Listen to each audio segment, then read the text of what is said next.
আপনারা একটু লক্ষ্য করে দেখেন কি পরিমাণে ধরে আছে। এই গাছের কিন্তু এ পাশেও মনে করেন ওইভাবে ধরে আছে, বুঝলেন। বাট আমি একা একা ভিডিও করি, সেই জন্য আপনাদের দেখাতে পারলাম না, বুঝলেন। দেখেন একেবারে প্রত্যেকটা গাছেই মনে করেন এই পরিমাণে ধরন কিন্তু গাছে। আমার যে সকল কৃষক ভাইরা থাম্বনেল দেখে ক্লিক করছেন, সঠিক জায়গায় ক্লিক করছেন, কেননা আমি আমার বাস্তব অভিজ্ঞতা আপনাদের মাঝে তুলে ধরি। তার কারণ আমি কখনো কিন্তু মানুষের ক্ষেত দেখাই আপনাদের বলি না যে আপনারা এটা না এটা করেন, এটা না এটা করেন। আমি আগে প্রয়োগ করি, তারপরে আপনাদের মাঝে তুলে ধরি যে এই বিষয়টা করলে আপনারা হয়তো একটু উপকৃত হবেন। তো আমি কিন্তু আমার এই 3 কাঠা তথা 5 শতাংশ জমি থেকে অলরেডি 40,000 টাকা বেগুন বিক্রি করছি।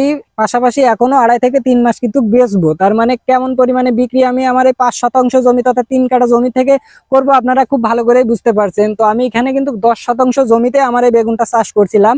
5 শতাংশ চাষ করছিলাম মালচিং পেপার ব্যবহার করে, আর 5 শতাংশ চাষ করছিলাম এমনি খালি খালি মালচিং পেপার ব্যবহার না করে। তো যে 5 শতাংশ মালচিং পেপার ব্যবহার না করে করছিলাম, সেই 5 শতাংশ জমি কিন্তু আমার দুর্যোগের ভিতরে পড়ে নষ্ট হয়ে গেছে। আর এবছর কেমন পরিমাণে দুর্যোগ হয়েছে সবারই জানা আছে। আর পাশাপাশি আমি যে 5 শতাংশ জমি মালচিং পেপার ব্যবহার করে লাগাইছিলাম, সেই 5 শতাংশ জমি কিন্তু আমার টিকে আছে। আর সেই 5 শতাংশ জমি থেকেই কিন্তু আমি সপ্তাহে তথা 8 দিনে মনে করেন 3 দিন বেগুন হারভেস্ট করছি। আর প্রত্যেক দিনই কিন্তু 2 মণ করে বেগুন আমি হারভেস্ট করছি।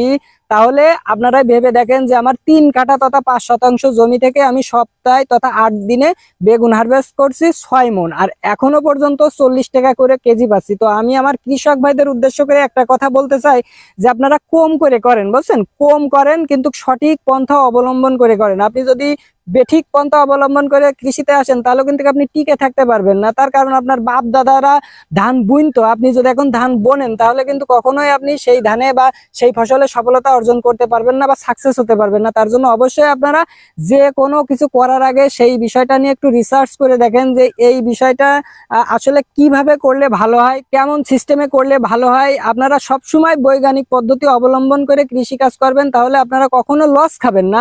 একেবারে কম খরচে কিন্তু আপনারা ভালো একটা বেনিফিট আপনাদের ফসল থেকে পেতে পারেন। আর এবছরের তো জবাবই হয় না, তার কারণ এবছর দুর্যোগে পড়ে অন্য জায়গার ফসল সবই শেষ।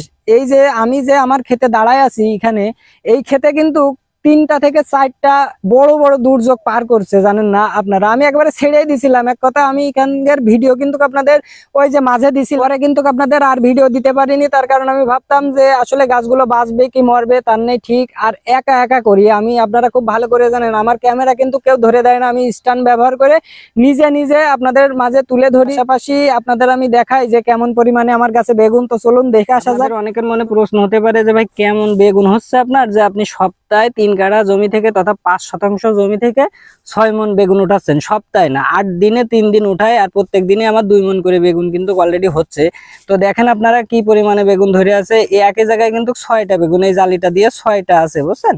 পাশাপাশি দেখতে পাচ্ছেন এই দেখেন এই 2টা, ওই ওখানে দেখতে পাচ্ছেন 4টা পরপর, তারপরে পিছনে দেখতে পাচ্ছেন আর একটা আরো কিন্তু গাছে, বুঝছেন। এটা কিন্তু একই একটা গাছের বেগুন আমি আপনাদের দেখাচ্ছি। এগুলো কিন্তু সব হারভেস্ট করার উপযোগী হয়ে গেছে, জাস্ট আর 1-2 দিনের ভিতরে হারভেস্ট করা হবে। তো প্রত্যেকটা গাছেই কিন্তু আমার এইভাবে জালি আছে, বুঝলেন। তাহলে আপনারা ভেবে দেখেন যে সঠিক বা পরিপূর্ণ যদি আপনার একটা ফসল হয় তাহলে অল্প থেকে কিন্তু আপনার পুষায় যায়। তো দেখেন প্রত্যেকটা গাছে কিন্তু আমার এভাবেই জালি আছে, বুঝলেন। দেখেন আপনারা লক্ষ্য করে দেখলে বুঝতে পারবেন, একদম নিচে থেকে শুরু করে মনে করেন আগা পর্যন্ত কিন্তু এর জালি আছে। বেগুন চাষী ভাইদের জন্য একটা মেসেজ আমি দিতে চাই, সেটা হলো আপনারা যে সকল কৃষক ভাইরা বেগুন চাষ করছেন তারা সবসময় জৈব সার একটু ব্যবহার করবেন বেশি বেশি। জৈব সারের বিকল্প কিন্তু আপনি কোনো সার পাবেন না, বুঝছেন।